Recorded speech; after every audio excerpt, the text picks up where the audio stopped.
पुणे विद्यापीठ के आदरणीय कुलगुरु आचार्य गरभारी काळे सर, गृह कुलगुरु सोनवणे सर, मंच पर उपस्थित पुणे विद्यापीठ के प्रबंधन में प्रमुख भूमिका निभाने वाले राज्यपाल के प्रतिनिधि हमारे मित्र राजेश पांडे जी, भारतीय शिक्षण मंडल के प्रांत उपाध्यक्ष प्रसेनजीत जी, यहाँ सम्मुख उपस्थित सभी भारतीय शिक्षण मंडल के विभिन्न अधिकारीगण, विद्यापीठ से जुड़े हुए और एसएनडीटी के भी मैं देख रहा हूँ प्राध्यापक वृंद, भारत माता के प्यारे सपूतों, बहनों और भाइयों। अभी जिस श्लोक से मैंने प्रारंभ किया वह भगवद गीता के 18वें अध्याय का 13वां श्लोक है। भगवद गीता में, पूरी भगवद गीता में भगवान कृष्ण, हम सब लोग जानते हैं, रणभूमि में विषाद में ग्रस्त हुए, डिप्रेशन में गए, निर्णय नहीं कर पाने वाले अर्जुन को युद्ध के लिए प्रेरित करने का प्रयत्न कर रहे हैं। पूरे 18 अध्याय में 720 श्लोकों में 27 बार भगवान कृष्ण ने अर्जुन को कहा कि उठ खड़ा हो, युद्ध कर, तस्मात् त्वमुद्दिष्ट युद्धाय कृत निश्चय, बार बार कहा, उत्तिष्ठ भारत युद्धस्व विगत ज्वर, बार बार कहा, 27 बार कहा उठो युद्ध करो। लेकिन अंतिम अध्याय में भगवान श्री कृष्ण एक नई बात कह रहे हैं। भगवान श्री कृष्ण अर्जुन को कह रहे, यथेच्छसि तथा कुरु, जैसी इच्छा है वैसा करो। किसी युवा के लिए इससे अच्छा उपदेश क्या हो सकता है? युवा तो यही चाहता है, यथेच्छसि तथा कुरु। इसलिए इस श्लोक को हमने भारतीय शिक्षण मंडल के युवा आयाम का श्लोक बनाया, क्योंकि युवा चाहता यही है कि यथेच्छसि तथा कुरु। किंतु उससे पहले भगवान कृष्ण ने जो शर्त रखी है उसको समझना था, कंडीशन, प्री क्वालिफिकेशन। आप जो चाहे वो मनमानी कर सकते हैं, मेरी मर्जी कह सकते हैं। कब? भगवान श्री कृष्ण कह रहे इतने 18 अध्याय में, इति ते ज्ञानम आख्यातम, ये जो मैंने सारा ज्ञान आपको दिया है, आख्यातम बताया है, उसकी व्याख्या की है, एक्सप्लेन किया है, अच्छी तरह से इलैबोरेट किया है, स्पष्ट किया है। और वो कैसा ज्ञान है? गुह्यात गुह्यतरम, अत्यंत रहस्यमय ऐसा ज्ञान मैंने दिया है। विमृशेदद अशेषेण, उसका अशेषेण, कुछ भी बाकी रखे बिना, अशेष, कुछ भी शेष रखे बिना विमर्श कर लो, विचार कर लो, चर्चा कर लो, प्रश्न पूछ लो, ध्यान से सारा विमर्श कर लो, उसके बाद यथेच्छसि तथा कुरु। इसलिए वो विमर्श आवश्यक है। और आज हम युवाओं के बारे में बहुत सारी बातें कहते हैं। स्वामी चिन्मयानंद जी कहा करते थे कि युवाओं को लोग कहते कि यूजलेस है, कहते केयरलेस है। युवाओं पर यह आरोप लगता है, हर पुरानी पीढ़ी नई युवाओं पर लगाती है, अनादिकाल से चल रहा है। रामायण में भी युवाओं को यही कहा था, महाभारत में भी कहा था, आज भी कहते हैं। स्वामी चिन्मयानंद जी कहते थे, youth is not useless, in fact it is usedless. ED लगाना भूल गए, आजकल ईडी लगाने का अर्थ अलग होता है, लेकिन usedless. Youth is not careless, caredless. आप उनके लिए कुछ विचार करेंगे, उनका प्रयोग करेंगे, उनको कर्म करने का अवसर प्रदान करेंगे, तो युवा अपना पराक्रम पुरुषार्थ दिखाएंगे। हम यदि उनको कहेंगे कि आप हम जैसा कहते हैं वैसा करो, मेरी मानो, तो युवा नहीं मानेगा। जो दूसरे की मानता है वो युवा कैसे हो सकता है? हमारे विस्तारक कार्यकर्ता है आपके बीच में भी, संगठन मंत्री जिन्होंने अभी गीत गाया, विनोद पांडे जी, ऐसे अब 70 हो गए पूरे भारत में, घर बार छोड़ करके अपना 2 साल 5 साल समर्पित करके और जीवन का काम करते, पूर्णकालिक के रूप में काम करते। कभी कभी हमारे स्थानीय अधिकारी कहते हैं ये कहना नहीं मानते। मैंने कहना मानने वाले होते तो विस्तारक कैसे बनते? माँ बाप का कहना मान के घर ही रहते कहना नहीं मानने वाले इसलिए यहाँ पर बीच में आए हैं। हम क्यों चाहते हैं कि और कोई हमारा कहना माने? भगवान कृष्ण तो कह रहे यथेच्छसि तथा कुरु। वो अपना कहना माने, अपने मन से वह बात करे, वही कहे जो कर सकते हैं, और जो कहे वो करे।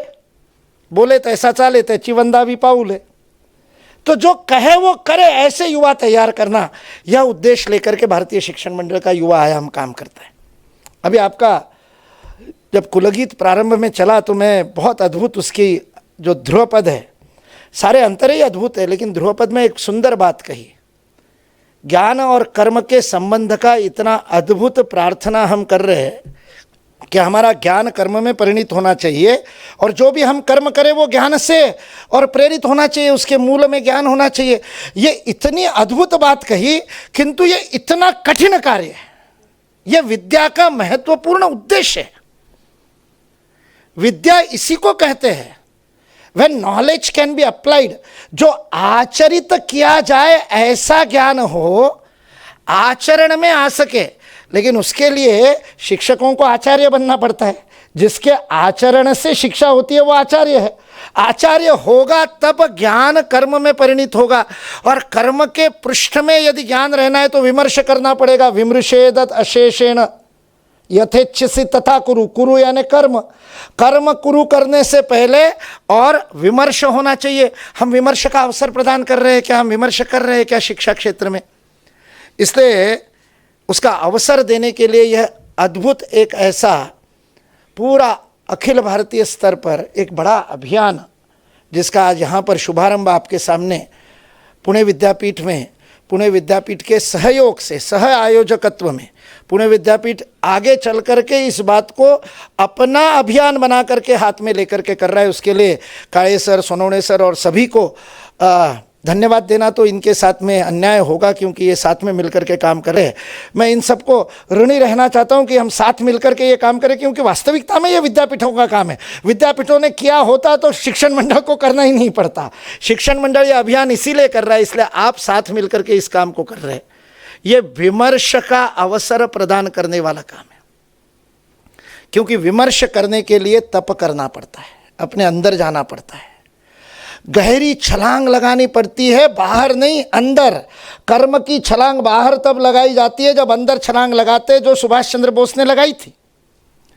इसलिए सुभाष स्वराज सरकार ये नाम ही इसलिए दिया क्योंकि सुभाष चंद्र बोस उस समस्त क्रांतिवीरों का प्रतिनिधित्व करते हैं जिनको उतना न्याय नहीं मिला जितना मिलना चाहिए स्वातंत्र्य के बाद स्वाधीनता के लिए। उन्होंने श्रेय के लिए नहीं किया था, किंतु हमारी प्रेरणा के लिए श्रेय देना आवश्यक है। इसलिए इस प्रतियोगिता के विषयों में एक विषय अनाम वीरों के बारे में है, जिनको हम जानते नहीं। आज सुबह प्रसेनजीत जी ने मेरे को एक मैसेज भेजा जिसमें एक अनाम वीर की जानकारी दी। हमारे यहाँ के रायगढ़ के अनाम वीर है, मुझे नहीं पता था। मैं अपने आप को इतना मानता हूँ कि इतनी सारी बातें पता है और इतने अनाम वीरों के बारे में मैं जानकारी एकत्रित करने, उन्होंने सुबह नाम लिया, मुझे पता नहीं, मैंने कहा जानकारी भेजी। इतने अनाम वीर कोने कोने में देश में काम कर रहे, उनके बारे में रिसर्च करके रिसर्च पेपर, शोध निबंध लिखना है। ऐसे नहीं लिखना है, शोध के साथ लिखना है, क्योंकि शोध से ही विमर्श होता है। इसलिए राष्ट्रीय शिक्षा नीति के लिए जब भारतीय शिक्षण मंडल ने अपने सुझाव दिए तो उसमें एक बात कही थी, research should become the pedagogy of education. Research should not just be the part of education, addition में रिसर्च। जब हमने इसमें स्नातक स्तर रखा, अंडर ग्रेजुएट का भी एक घट रखा, तो जो यूनिवर्सिटी में काम करने वाले लोग हैं उन्होंने कहा, कुछ कुलगुरुओं ने कहा हमारे यहाँ स्नातक लेवल पे तो रिसर्च आवश्यक नहीं है, रिसर्च तो पीजी में शुरू होता है। मैंने कहा इसीलिए हम शुरू कर रहे हैं क्योंकि हमारा तो मानना है 8वीं 9वीं से शुरू होना चाहिए, क्योंकि जो भी ज्ञान हमने प्राप्त किया है बालपन से, जन्म होते ही जो भी ज्ञान हमने प्राप्त किया है वो केवल और केवल शोध से किया है, रिसर्च से किया है। एक छोटे नवजात शिशु को देखिए, उसके पास आप जाओगे तो आप पूरे पंच ज्ञानेंद्रियों से आपको जानने का प्रयत्न करता है। वो टकटकी लगा करके देखता है, आप थोड़ा सा इधर हिलेंगे वो उसकी नज़रें आपके तरफ जाती है, छोड़ता नहीं है आपको, पूरी तरह से देखता है। थोड़ी सी आवाज़ कीजिए, कानों से ध्यान से सुनता है। श्रवण इंद्रिय, चक्षुवेंद्रिय, इतना ही नहीं, उसका उस बात से संतोष नहीं होता, वो आपकी उंगली पकड़ता है। स्पर्शेंद्रिय, जो भी नया व्यक्ति आएगा और माँ को समझ में नहीं आता इसके हाथ में जो भी मिलता है ये मुंह में क्यों डालता है, क्योंकि वो चखना चाहता है। स्वादेंद्रिय से, सारी पांचों इंद्रियों से सूंघना चाहता है, पांचों इंद्रियों से जगत को जानने का प्रयत्न करता है। हम सब ने किया है बचपन में, और उसके माध्यम से हमको ज्ञान प्राप्त हुआ है। इसलिए विमर्श का प्रारंभ इस तप से होता है, और वो तप शिक्षा का अंग बनना चाहिए।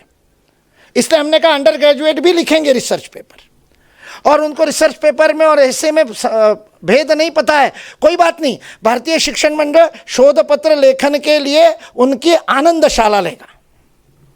हमने कार्यशाला शब्द छोड़ दिया, हम आनंदशाला शब्द प्रयोग। अंग्रेजी में भी वर्कशॉप नहीं कहते, अंग्रेजी में हमने उसको नाम दिया blissinar, seminar aimed at bliss. Webinar हो सकता है तो ब्लिसिनार क्यों नहीं हो सकता? तो ब्लिसिनार लेंगे जिसमें रिसर्च पेपर राइटिंग का उनको हैंड होल्डिंग करेंगे, उंगली पकड़ करके अंगुली निर्देश करेंगे, सिखाएंगे और उनको कहेंगे रिसर्च करो और उसके आधार पर लिखो। नाम सुभाष बाबू का भले ही दिया है, लेकिन सुभाष बाबू तक सीमित नहीं है। सुभाष बाबू ने अपने जीवन में ये कार्य उनके विद्यालयीन शिक्षा के समय से किया। कालजयी सुभाष नाम से श्री कृष्ण सरल की द्वारा लिखी हुई जीवनी, अद्भुत जीवनी है सुभाष चंद्र बोस की। उस पुस्तक में सुभाष चंद्र बोस का एक पत्र है जो उन्होंने 13 वर्ष की आयु में अपनी मां को लिखा था। जब उनको बोर्डिंग स्कूल में दार्जिलिंग में रखा गया था कि आप बोर्डिंग स्कूल में रह करके पढ़ करके और बड़े होकर के ICS ऑफिसर बनो, इंडियन सिविल सर्विसेज में जाओ, उनके पिता की इच्छा थी और उसके लिए उनको बोर्डिंग स्कूल में भेजा था। पूरी तरह से अंग्रेजियत की शिक्षा, भारतीय संस्कृति से दूर रखने का प्रयत्न किया गया था। वहाँ 13 वर्ष की आयु में सुभाष अपनी माँ को पत्र लिख रहे हैं और उस पत्र में माँ को पूछ रहे, माँ तूने 9 महीने तक गर्भधारण किया और मुझे जन्म दिया, माँ मुझे बता मेरे जीवन का लक्ष्य क्या है, क्या करने के लिए मैंने जन्म लिया है? माँ मैं जीवन में क्या करूं, किस लिए मैं पैदा हुआ हूं, क्या मेरा उद्देश्य है? सुभाष मां से पूछ रहे हैं। पिताजी चाहते हैं कि मैं भारतीय और सिविल सेवा का अधिकारी बनूं और अपनी परतंत्र भारत माता पर दासता लादने के लिए अंग्रेजों की नौकरी करूं, लेकिन क्या मां मेरा जन्म इस बात के लिए हुआ? क्या है मेरे जीवन का लक्ष्य?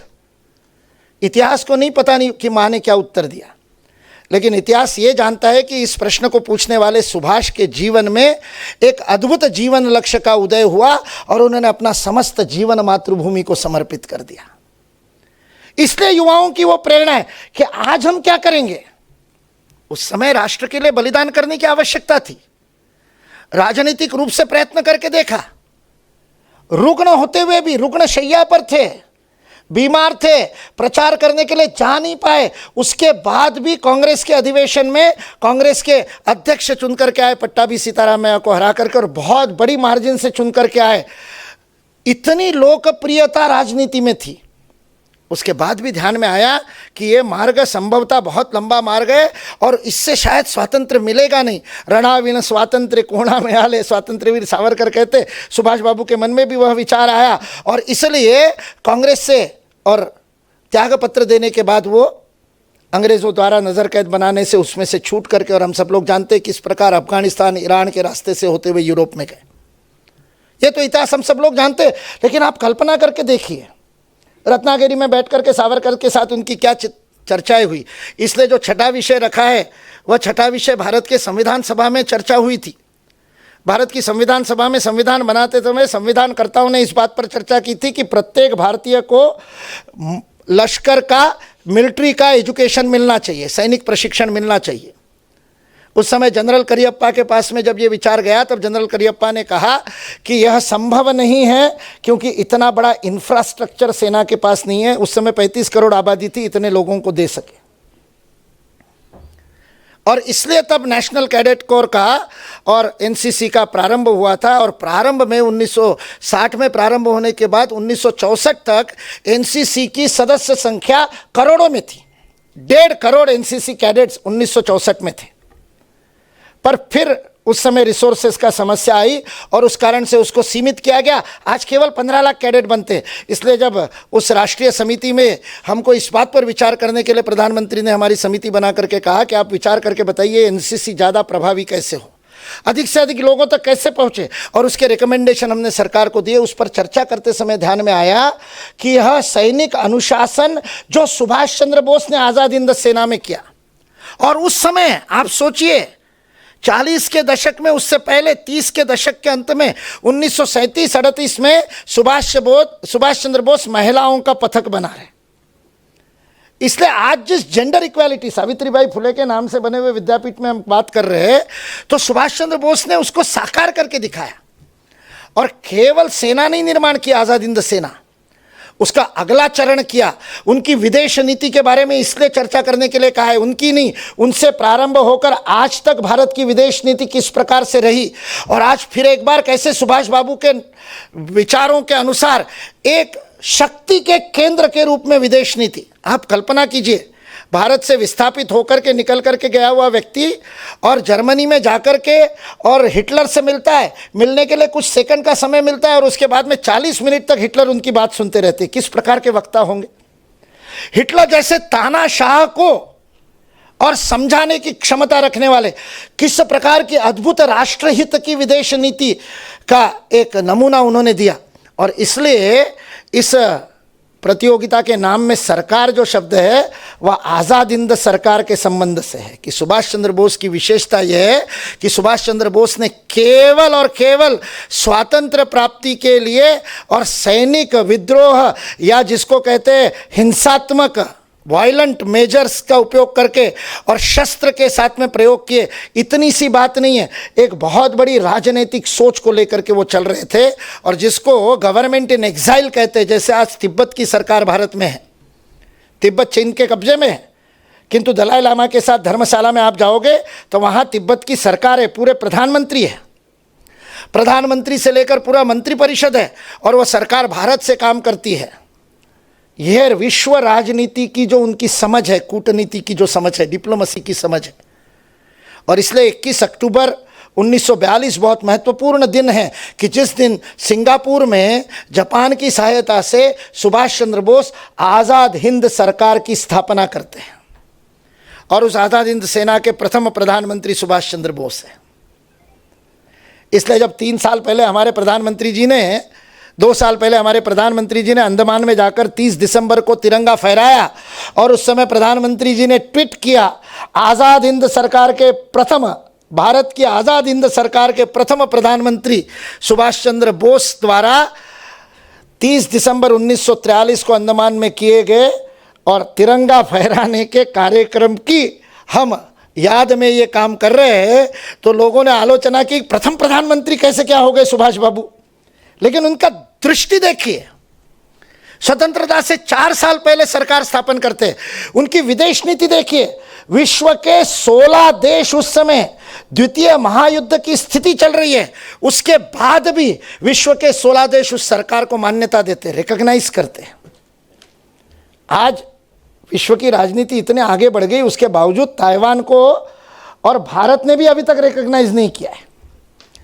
अभी जब अमेरिका की विदेश मंत्री ताइवान में पेलोसी जब गई थी, उस समय 18 घंटे के लिए वहाँ उनका हवाई जहाज इसलिए नहीं उड़ पाया क्योंकि चीन विरोध कर रहा था। सुभाष चंद्र बोस 1943 में 16 देशों की मान्यता लेते हैं आज़ाद हिंद सरकार को। इसलिए स्वराज सरकार, यह जो शब्द है यह विमर्श की दिशा के लिए। अनाम वीरों ने इतना बड़ा काम किया है और उस कार्य को एक संवैधानिक राजनयिक मान्यता के साथ लोकतांत्रिक तरीके से किया है। लक्ष्मी सहगल उनकी सरकार में मंत्री है, उस समय स्वयं विदेश मंत्री बनकर के उन्होंने विदेशों में संपर्क किए और भारत की सरकार की स्थापना करना, भारत के बाहर रहते हुए और चलो दिल्ली का नारा लगाने वाले सुभाष बाबू, मृतात्माओं में भी और प्राण का संचार करने की क्षमता रखने वाले सुभाष बाबू। मैं जब इतिहास को पढ़ता हूँ तो मैं इस ढंग से पढ़ता हूँ, जब सुभाष चंद्र बोस का तुम मुझे खून दो मैं तुम्हें आज़ादी दूंगा वाला भाषण मैंने पढ़ा, रंगून में दिया गया वह भाषण, भारतीय ब्रिटिश सेना में जो भारतीय युद्धबंदी थे, जिसको जापान ने युद्धबंदी बनाया था, उन युद्धबंदियों के समक्ष दिया गया भाषण है। आप कल्पना कीजिए, युद्ध में पराभूत बंदियों के सामने उनका मानस क्या होगा और उनके सामने खड़े होकर सुभाष बाबू आज़ाद हिंद सेना की स्थापना कर रहे हैं और उनके सामने खड़े होकर के आह्वान कर रहे हैं, आप भले ही ब्रिटिश सेना में लड़ते लड़ते पराजित हो गए हो, किंतु वास्तविक जय आपकी प्रतीक्षा कर रहा है और यदि वास्तव में आप भारत को स्वतंत्र करना चाहते हो तो आओ आज़ाद हिंद सेना में सम्मिलित हो जाओ, चलो दिल्ली का नारा लगाया। उस भाषण में सुभाष चंद्र बोस कह रहे, और इसलिए इस पोस्टर में आप देखेंगे प्रतियोगिता है किंतु पुरस्कारों का वर्णन नहीं है।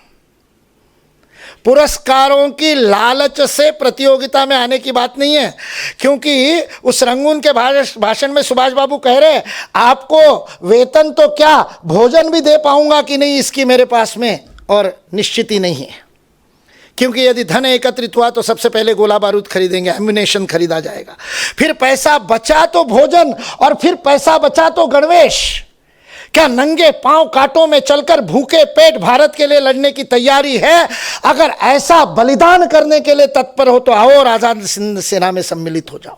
सुभाष चंद्र बोस ने आह्वान किया और पंक्ति लग गई। हम सब लोग जानते हैं कि कितने लंबी लंबी कतारें लग गई। 13 साल का बालक कतार में खड़ा है, सामने आता है, लोग कहते तेरी आयु कम है। जो भर्ती करने वाले आज़ाद हिंद सेना के शाहनवाज हुसैन जैसे जो सेनानी थे वो उनको कहते नहीं पीछे जाओ, तुम हटो, तुमको नहीं लेंगे। वो हटता नहीं, वो जाकर के पीछे पंक्ति में लगता है। जब 5वीं बार उसको आकर के खड़ा होता हुआ देखा तो नेताजी उसको बुलाते, क्या बात है? वो 13 साल का बालक कहता आयु कम होने से मुझे आज़ाद हिंद सेना में नहीं लोगे, यह अन्याय क्यों?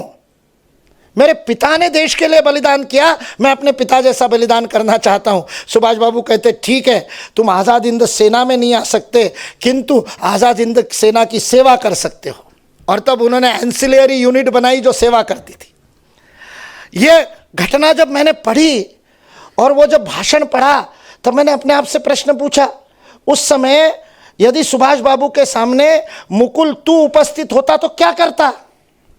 और मेरे अंदर से आवाज आई, यदि उस दिन वहां सुभाष चंद्र बोस के सामने मैं खड़ा होता तो मैं निश्चित रूप से आज़ाद हिंद सेना का सेनानी बनता। तब मैंने अपने आप से दूसरा प्रश्न पूछा, आज यदि सुभाष बाबू होते तो क्या करते? स्वतंत्र भारत के अमृत महोत्सव का हम जब महोत्सव मना रहे और अमृत काल की बात की जा रही है कि 75 वर्ष से 100 वर्ष पूर्ण होने का ये 25 वर्ष का जो अमृत काल है, उस अमृत काल में भारत हमारे समस्त पूर्वजों के स्वप्नों को साकार करने के लिए प्रयत्न करेगा। इस प्रकार का जब राष्ट्रीय संकल्प तिरंगा यात्रा के रूप में हम सब लोग कर रहे हैं, केवल तिरंगा फहराना नहीं है, वो तिरंगा फहराना एक संकल्प का लक्षण है। और क्या संकल्प है? आने वाले 25 वर्षों में जब 2047 में स्वतंत्रता की शताब्दी मनेगी, तब जिस स्वप्न को लेकर के हमारे वीरों ने बलिदान किया था, सुभाष चंद्र बोस ने आर्थिक विचार लिखे। क्या भारत की आर्थिक स्थिति होनी चाहिए, किस प्रकार की अर्थनीति होनी चाहिए, इसलिए एक विषय हमने आत्मनिर्भर भारत का रखा है। सुभाष बाबू की सोच को साकार करने के लिए आज हम आत्मनिर्भर भारत की बात कर रहे हैं। कैसे करेंगे, क्या उसके लक्ष्य होंगे, इस पर विमर्श होना पड़ेगा, तब यह अमृतकाल के संकल्प पूर्ण होंगे। इन 25 वर्षों में क्या संकल्प लेकर के काम करना है? क्या आज जो देश की स्थिति है उसी के लिए हमारे वीरों ने बलिदान किया था? जब 2014 में 15 अगस्त के भाषण में लाल किले पे से प्रधानमंत्री ने स्वच्छ भारत मिशन का प्रारंभ किया, तब मुझे समझ में नहीं आ रहा था हंसू या रोऊं। 1990 से विद्यालय महाविद्यालयों में जा करके भारत माता को यदि मां मानते हो तो उसमें कचरा नहीं डालोगे, ऐसा छात्रों को संकल्प मैं दिला रहा हूं। बड़ी क्रूरता से दिलाता हूं। मैं कहता हूं अपने मां का चित्र लाइए आंखों के सामने, आंखें बंद कीजिए और अपने मां का चेहरा देखिए, और अपने मां के चेहरे में गालों में कहीं कीचड़ लगी, माथे पर गोबर लगा और उसकी वेणी में, उसके बालों में पॉलीथीन लटक रही है, नाक पर किसी ने पान की पीक थूक दी है। अपनी मां का ऐसा चेहरा देख सकते हो? यदि नहीं देख सकते तो भारत माता को ऐसे कैसे बनाते हो? यह संकल्प 1990 से मैं दिला रहा हूं। 2014 में देश का प्रधानमंत्री लाल किले से बोलता है तो एक बात तो मन में संतोष आती है, अपनी बात अब व्यवस्था के अंदर कही जा रही है, लेकिन दूसरी तरफ इस बात के लिए मन रोता है कि सारा विश्व टकटकी लगा करके उस 15 अगस्त के भाषण को देख रहा था कि नरेंद्र मोदी क्या करेंगे प्रधानमंत्री बनने के बाद, और सारे विश्व के सामने देश के प्रधानमंत्री को कहना पड़ रहा है कि स्वतंत्रता के 67 वर्षों के बाद भी देश आज भी गंदा है, हम अपने भारत को साफ नहीं रख सकते। यह कौन सा कर्तव्य बोध है? इसलिए वह कर्म का प्रेरणा जो ज्ञान होना चाहिए उसके लिए विमर्श करने की आवश्यकता है। इसलिए अमृत काल के संकल्पों के ऊपर युवा रिसर्च करे, शोध करे, विमर्श करे और निकाल करके बाहर लाए। बलिदानी वीरों की गाथाओं के ऊपर लिखे, अनाम वीरों ने जो बलिदान किए उसके बारे में लिखे। वो मदन लाल धिंगरा जो लंदन में फांसी पर चढ़ गया 17 दिसंबर को, और फांसी से पहले उसके मन में जो उबाल आई और जब उसको पूछा गया कि क्या करोगे, आज तुम्हारी फांसी है और उससे पहले तुम वार्डन को कह रहे हो अंतिम इच्छा क्या है, तो कहता है कि मुझे ला करके और एक शीशा और कंघी ला करके दो और सुगंधित तेल दो। तो अंग्रेज वार्डन पूछता है मरने जा रहा है, उससे पहले श्रृंगार कर रहा है। मदन लाल धिंगरा कहता है मरोगे तो तुम और कब्र में गाड़े जाओगे और इंतजार करोगे 1000 वर्षों तक। मैं तो अपनी भारत माता के सामने जा रहा हूं, जब फांसी पर चढ़ूंगा तो श्रृंगार करके जाऊंगा, क्योंकि अभी गया और अभी किसी और मां की कोख में आकर के फिर से इसी भारत माता के पेट में जन्म लूंगा और भारत माता की सेवा करूंगा। अशफाकुल्ला का मजहब तो पुनर्जन्म को नहीं मानता था। वह अशफाकुल्ला कोर्ट में खड़े होकर के जज को कह रहा है मेरा मजहब नहीं मानता कि फिर से जन्म होता है, किंतु यदि खुदा की कुदरत में फिर से जन्म की कोई व्यवस्था है तो मैं प्रार्थना करूंगा कि बार बार इसी भारत भूमि में जन्म लूं और बार बार इसी के लिए मर मिटूं। ये कहने वाले हमारे क्रांतिकारियों के और स्वाधीनता सेनानियों की कथाएं ही सुनेंगे या अपने आप से प्रश्न पूछेंगे कि हम क्या करेंगे। उस समय देश के लिए मरना आवश्यक था, आज देश के लिए जीना आवश्यक है। और कई बार लगता है देश के लिए जीना देश के लिए मरने से अधिक कठिन है। हर क्षण देश का चिंतन करते हुए, सुबह मुंह में है ब्रश डालते समय कौन सी पेस्ट लगा रहे, वहां से देशभक्ति शुरू होती है, तब आत्मनिर्भर भारत खड़ा होता है। हर क्षण भारत के लिए विचार करने वाले युवा कैसे तैयार होंगे, तो वह ज्ञान और कर्म का संबंध जो जोड़ता है उसे तप कहते हैं। उस तप को जो पुणे विद्यापीठ के और कुल गीत का मर्म है, उस तप को करने वाले तपस्वी यदि तैयार करने हैं तो हमको शोध को प्रचलित करना पड़ेगा। शोध केवल कुछ लोगों की थाती बन करके नहीं रह जाए, प्रत्येक विद्यार्थी शोधकर्ता बन जाए। और यह विषय लेकर के यह अभियान सुभाष स्वराज सरकार यह अभियान प्रारंभ किया है। विश्व एक विचित्र परिस्थितियों से गुजर रहा है।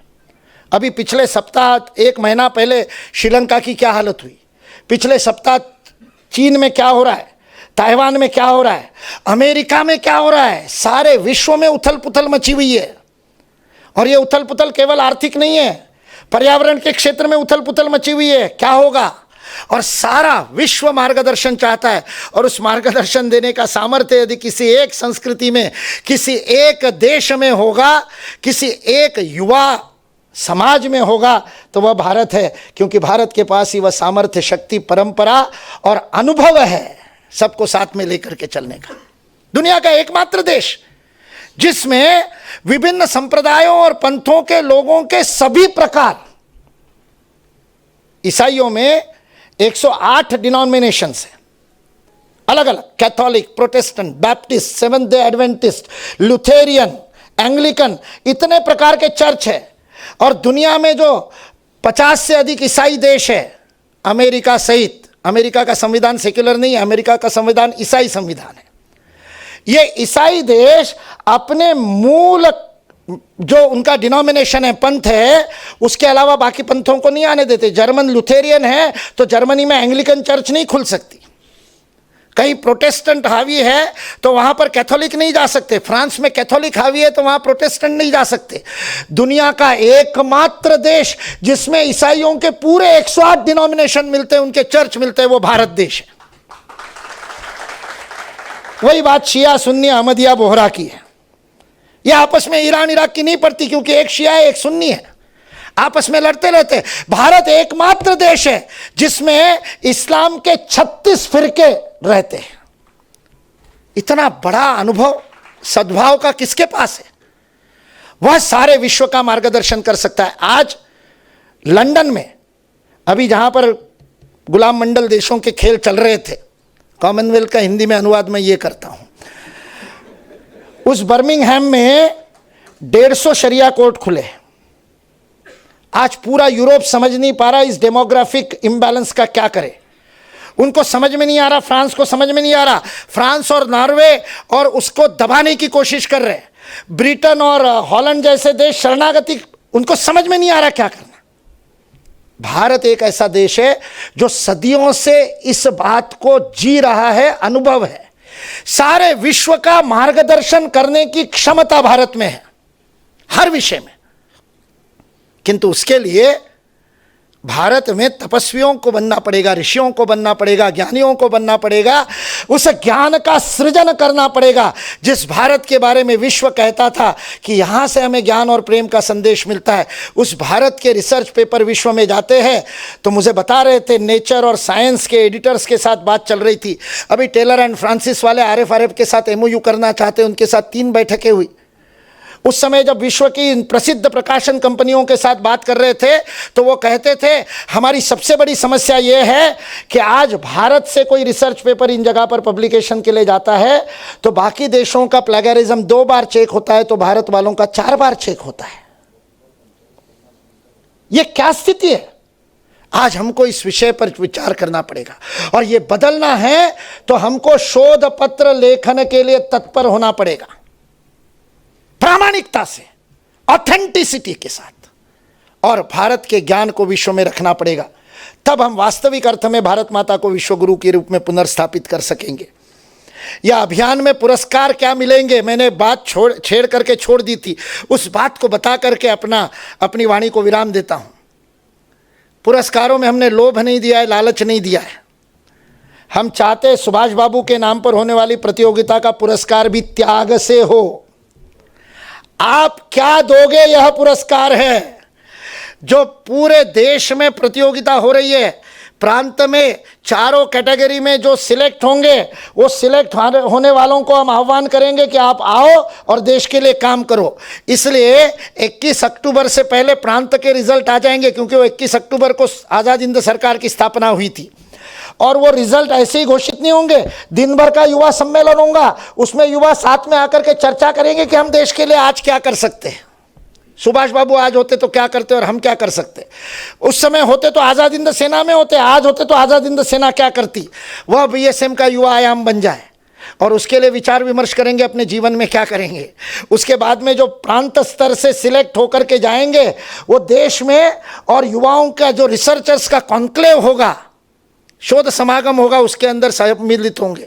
और ये सारे सम्मिलित होने वालों को क्या प्रेरणा दी जाएंगी, इन लाखों शोध पत्र लेखन करने वाले शोधकर्ताओं में से हजारों शोधकर्ताओं का ये आह्वान किया जाएगा कि आप इतने अच्छे विमर्श करने वाले हो, इतना अच्छा विचार करने वाले हो, तो अब आगे की बात करो और सामाजिक कार्य का अनुभव लो, सोशल इंटर्नशिप।